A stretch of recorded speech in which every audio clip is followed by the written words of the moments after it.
10 साल प्रेयर की, मैंने 5 साल प्रेयर की है, क्या जवाब आया? मेरी बॉडी में फर्क है कि नहीं? मेरे फाइनेंस में फर्क पड़ा है कि नहीं पड़ा? जो मैं प्रार्थना कर रहा हूं क्या परमेश्वर सुन रहा है कि नहीं सुन रहा? कई बार हमें रिजल्ट की परवाह नहीं करनी, हमें वचन पे खड़े रहना है कि परमेश्वर कहता है मुझ में की गई मेहनत कभी भी व्यर्थ नहीं जाती। ये 100% पक्का है, आपके साथ होगा। मैंने ऐसे लोग देखे हैं टाइट देने वाले, आज नहीं 10 साल में रिजल्ट आता है, 12 में 15 में रिजल्ट आया। ऐसे लोग हैं जो प्रार्थना कर रहे 5 साल बाद रिजल्ट आया। लेकिन जब परमेश्वर आपको रिजल्ट देता है, जब परमेश्वर आपके रास्तों को खोलता है, आपको मालूम होता है कि ये रास्ते सिर्फ परमेश्वर खोल सकता है और ये काम सिर्फ परमेश्वर के हाथों का है। आमीन।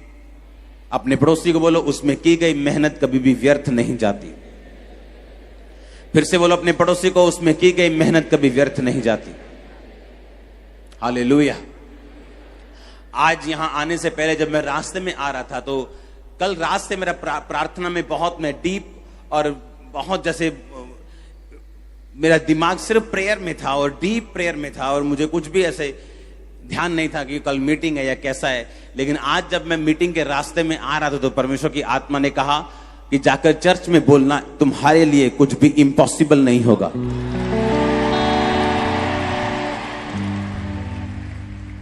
और मसा यहां पे मौजूद है इम्पॉसिबल को पॉसिबल करने का, जो कभी नहीं हुआ, जो आपके परिवार ने कभी नहीं देखा, जो आपने कभी इमेजिन नहीं किया, आप उसे रिसीव करेंगे यीशु मसीह के नाम में। Hallelujah, hallelujah. मसीह में की गई मेहनत कभी भी व्यर्थ नहीं जाती। जो हमने मेहनत की, हम करते गए। परमेश्वर की आवाज को सुना, क्योंकि हर एक अच्छा रास्ता परमेश्वर की ओर से नहीं, हर एक ओपन दरवाजा परमेश्वर की ओर से नहीं। इसीलिए बहुत से लोग समझ नहीं पाते कि मुझे क्या कब करना है। लेकिन जिनके रिश्ते परमेश्वर के साथ और जो अपने अगुओं के साथ वफादार होते हैं, परमेश्वर उनके रास्तों को खोलता है। ये मैंने ये नोटिस किया अपनी लाइफ में। हालेलुया। जो काम परमेश्वर ने अब लेने थे, अगर मैं 12 में जाता तो शायद ये काम नहीं होता, मुझे मालूम है। हालेलुया। उसमें की गई मेहनत कभी भी व्यर्थ नहीं जाती। आप मेहनत करते रहते हैं, आप प्रार्थना में बने रहते हैं, आप पवित्रताई में बने रहते हैं, आप परमेश्वर के वचनों से हटते नहीं, आप अपने सेंस का इस्तेमाल नहीं करते, आप परमेश्वर में खड़े रहते हैं। इमेजिन करो, सेंस का इस्तेमाल करता करता नामान कोड़ी जब उसको बोला कि जाओ और 7 डुबकियां मार यर्दन में, अगर वो कहता मेरी नदियां ज्यादा उत्तम है, ज्यादा साफ है, मुझे यर्दन गंदी नदी में डुबकी मारने की जरूरत नहीं। हालेलुया।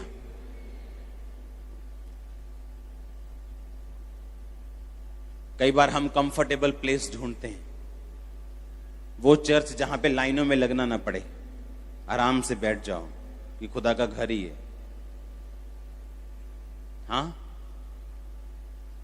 जहां पे आने जय मसीह की ओर जाने वक्त भी हाथ आपसे मिलाकर आपके लिए ले हैंड करके जप्फी डाल के आपको वैसा पसंद है, और ऐसे नमान को पसंद था।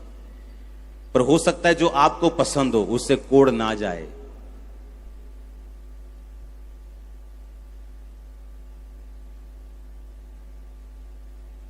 और नमान को यह मुश्किल लग रहा था कि यर्दन नदी में मैं एक सेनापति हूं, मेरा एक ओहदा है, मैं एक जबरदस्त आदमी हूं, लेकिन मुझे गंदी नदी में 7 डुबकियां मारने के लिए बोल दिया गया।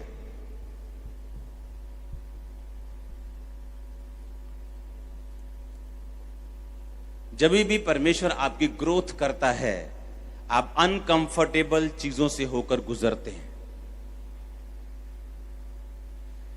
जब भी वो आपको अगले लेवल पे लेके जाता है, आपकी लाइफ में कुछ अनकंफर्टेबल आपको महसूस होता है।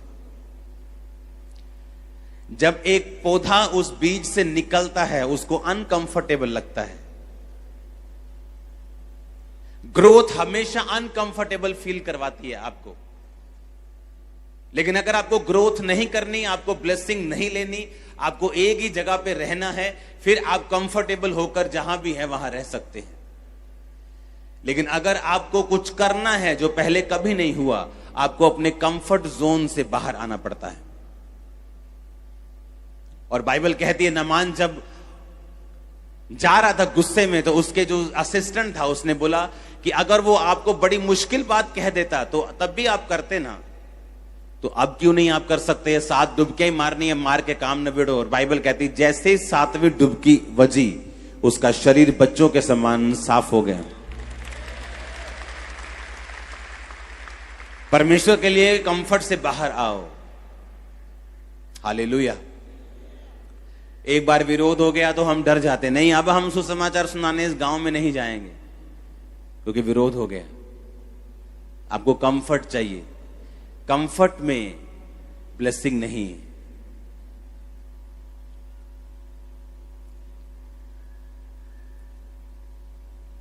जब हम डरते नहीं, हम बुझते नहीं, चाहे अनकंफर्ट आ जाए लाइफ में, थोड़ी सी प्रॉब्लम आ जाए, थोड़ी सी असहजता, थोड़ी सी मुश्किल आ जाए, लेकिन फिर भी हम रुकते नहीं और अपने काम को करते रहते हैं, ब्लेसिंग के हकदार होते हैं फिर आप। और यही बात नमान को लग रहा था कि मुझे कंफर्ट में रहना था। मेरे अंदर मुझे बुलाता अपने घर में, मेरे पे तेल लगाता, मेरे सिर पे हाथ रखता, मुझे हील करता, चाय पानी पिलाता, मैं उसको लाखों रुपए देता और मैं आ जाता। ये उसका प्लान था। लेकिन जरूरी नहीं जो आपका प्लान है वो परमेश्वर का भी प्लान है। जब वो गया तो अंदर से अलीशा ने कहा कि इसको जाके कह दो कि यरदन में 7 डुबकियां मारे, इसका कोड चला जाएगा। और बाहर आके ग्रीट भी नहीं किया, मिला भी नहीं, हेलो हाय भी नहीं की, कुछ नहीं किया। हालेलुया। आप जब यहां पे आज बैठे हैं, मैं आपसे हेलो हाय करें चाहे करूं चाहे नहीं, पवित्र आत्मा आपको टच कर रहा राइट नाउ। आप जब वापस जाएंगे अपनी डिलीवरेंस के साथ जाएंगे। आज से लेकर 7 संडे हम डिलीवरेंस संडे करेंगे, परमेश्वर ने कहा। पूरे 7 संडे, सुनो मेरी बात, ये संडे मिला के आज संडे से पूरे 7 संडे हम छुटकारे के लिए प्रार्थना करेंगे।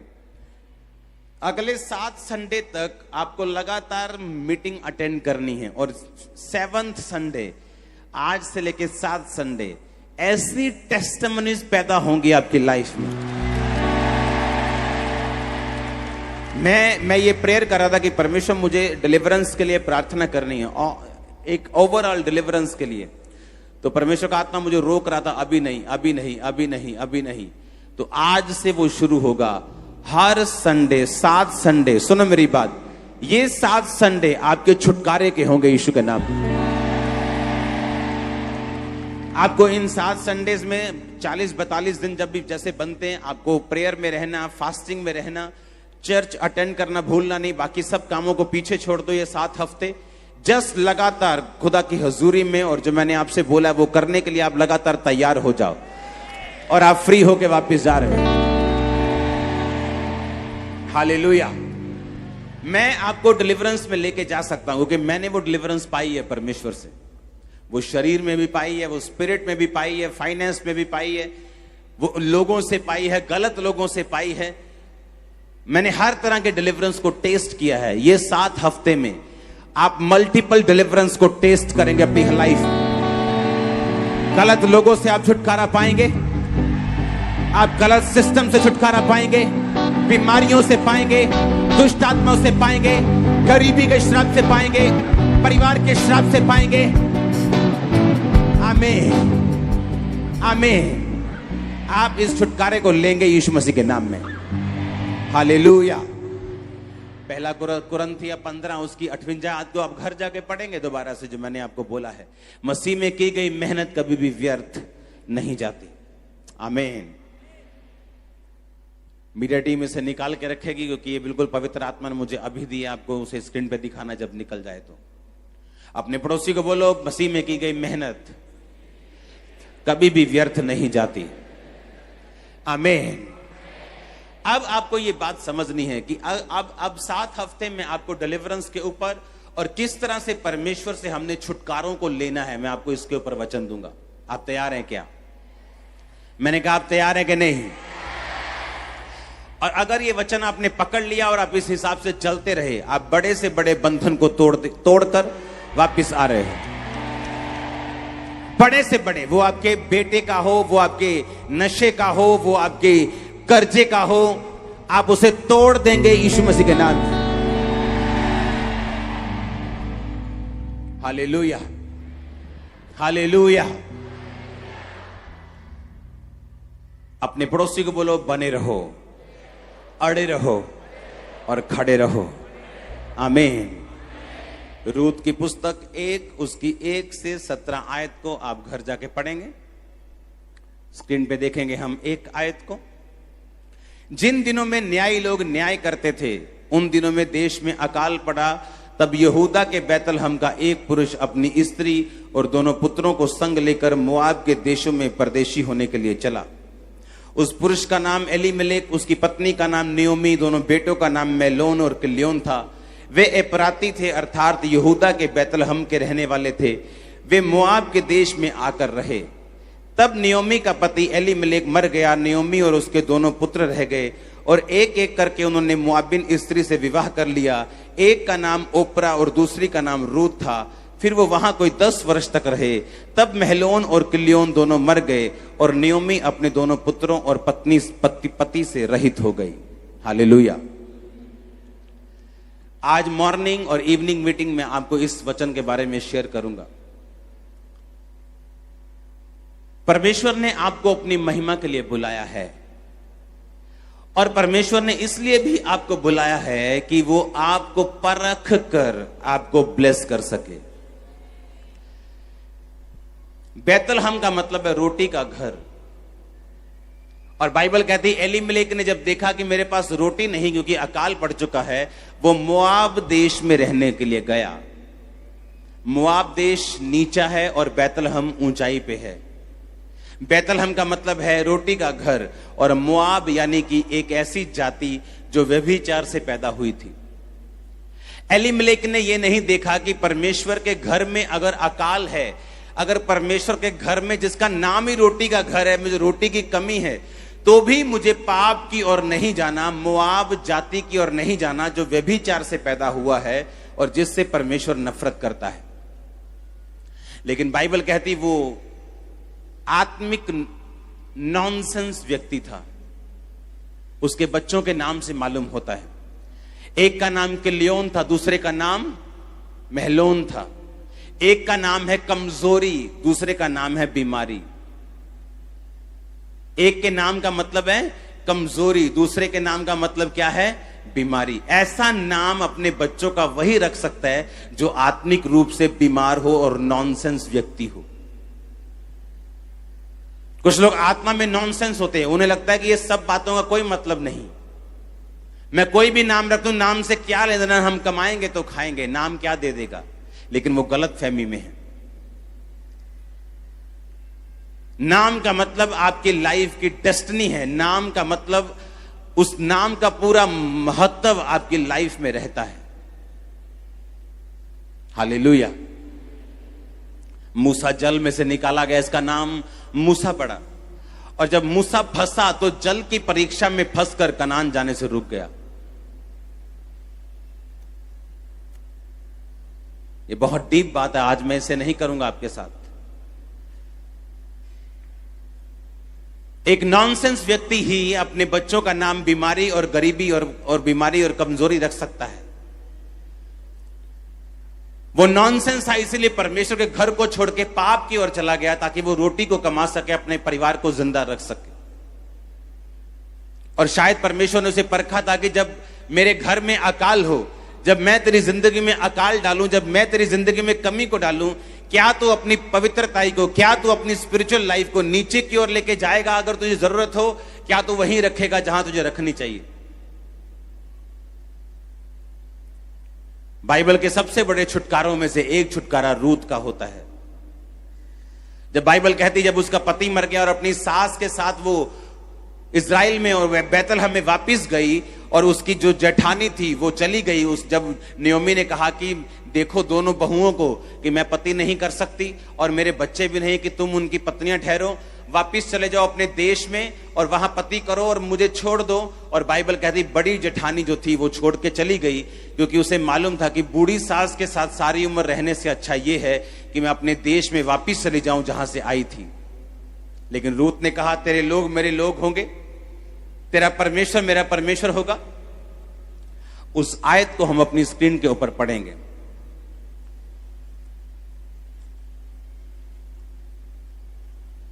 हम पढ़ेंगे 17 आयत को।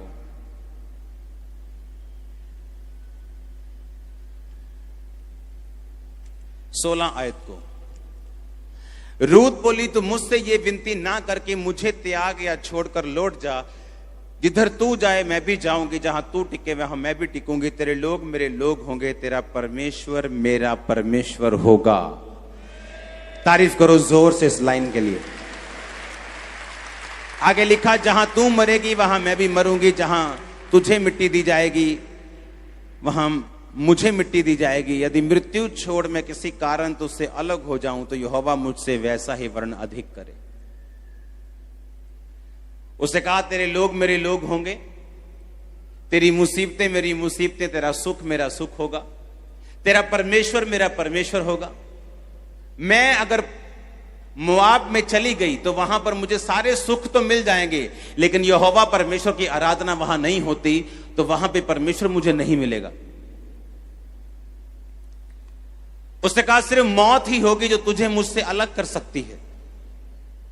और बाइबल कहती है रूत ये कहकर अपनी सास के साथ रह गई और एक खेत में सीला बिनने का काम, यानी जब फसल उठाते थे लोग तो जो कुछ रह जाता था उसे उठाने का काम करने लगी।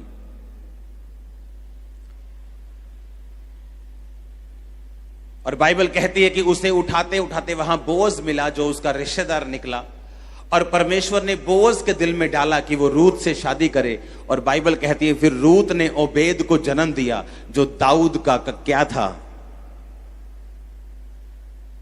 हां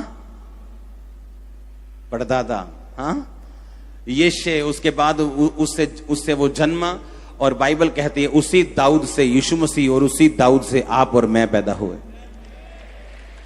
सबसे बड़े छुटकारों में से एक छुटकारा जो है वो रूत का है बाइबल में। और उसने क्या कहा कि मौत को छोड़कर मुझे अब तुझसे अलग कोई नहीं कर सकता। तो मैं आपसे ये क्वेश्चन करना चाहता हूं, क्या आपकी भी यही स्टेटमेंट है परमेश्वर के लिए?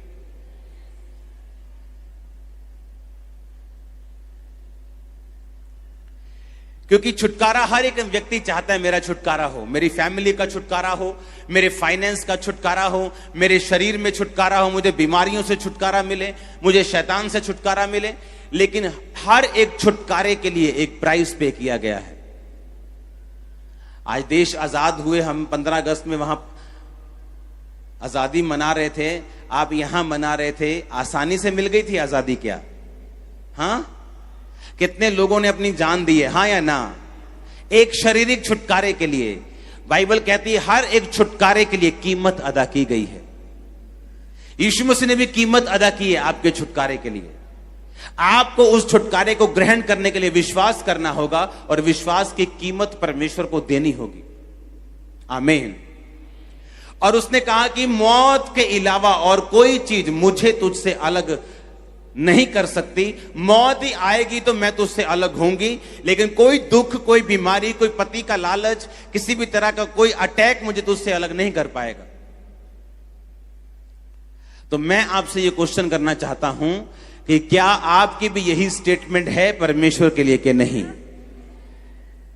क्योंकि छुटकारे के लिए जो परमेश्वर अब अगले 7 हफ्ते में आपके लिए छुटकारे के लिए प्रेयर करूंगा, इसके लिए जरूरी है कि आपका माइंड सेट बिल्कुल परमेश्वर के वचन के मुताबिक हो और आपका जो दिमाग है, आपका जो स्पिरिट है, वो बिल्कुल परमेश्वर के वचन पे खड़ी हो, ताकि जब मैं आप पर प्रेयर करूं परमेश्वर आपकी प्रेयर को भी सुन के आपको इज्जत दे, आपको ताकत दे, आपको बरकत दे।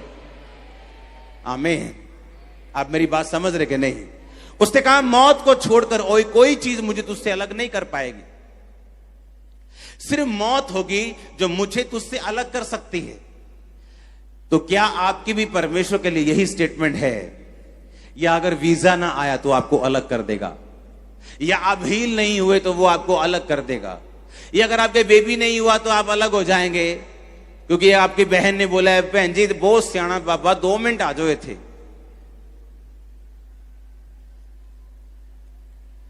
क्योंकि फाइनेंस नहीं है इसलिए आप क्या कुछ भी परमेश्वर के वचन के खिलाफ करेंगे। उसने कहा मौत के अलावा कोई चीज मुझे तुझसे अलग नहीं कर पाएगी। सुनो मेरी बात, छुटकारे के लिए जो परमेश्वर ने अभी आपका सोचा है करने के लिए, अगले 7 हफ्ते लगातार मैं आपको वचन दूंगा। आपको यह वचन लिखना होगा और समझना होगा कि अगर आपका दिल तैयार है कि परमेश्वर मौत के अलावा कोई चीज मुझे तुझसे अलग नहीं कर पाएगी, कोई बीमारी, कोई प्रार्थना का उत्तर ना आना, कोई गरीबी, किसी भी तरह का कोई विरोध, कोई अत्याचार, कोई सताव, तो आप छुटकारे के लिए फिर उतना ही तैयार हैं जितना रूत तैयार थी। और वो उतना ही देगा आपको, उससे भी अधिक देगा जैसा उसने रूत को दिया था। मैं आपकी फैमिली को डिलीवर होता हुआ देख रहा हूं इस 7 हफ्तों में। आमीन, आमीन। आपकी स्टेटमेंट होनी चाहिए, परमेश्वर मुझे तुझसे कोई भी चीज अलग नहीं कर सकती। मैं सिर्फ बरकत के लिए नहीं बैठा हूं, सिर्फ चंगियाई के लिए नहीं बैठा हूं, सिर्फ आशीष लेने के लिए नहीं बैठा हूं, मैं तेरे लिए बैठा हूं। हालेलुया। और उसने क्या कहा कि मैं यहोवा परमेश्वर को छोड़कर उस देश में भी नहीं जाऊंगी जिस देश में मुझे आशीष मिलनी हो, मेरी शादी हो जाए, मेरे बच्चे हो जाएं, मैं तब भी वहां पे नहीं जाऊंगी जहां मुझे परमेश्वर यहोवा नहीं मिलेगा। यीशु मसीह ने कहा जो कुछ तू मुझे छोड़ के पाना चाहेगा वो तू गवा देगा। परमेश्वर का आत्मा मुझे कल वचन दे रहा था, यहोजकेल की पुस्तक में थोड़ा सा उसको पढ़ेंगे स्क्रीन के ऊपर। परमेश्वर की आत्मा मुझसे कह रहे थे कि वो भविष्यवक्ता जो झूठे दर्शन देखते और झूठी भविष्यवाणी करते हैं, मेरा हाथ उनके विरुद्ध होगा। वे मेरी प्रजा की मंडली के भागी ना होंगे, ना उनका नाम इजराइल की नामवली में लिखा जाएगा। हम लोगों को इंप्रेस करना चाहते हैं।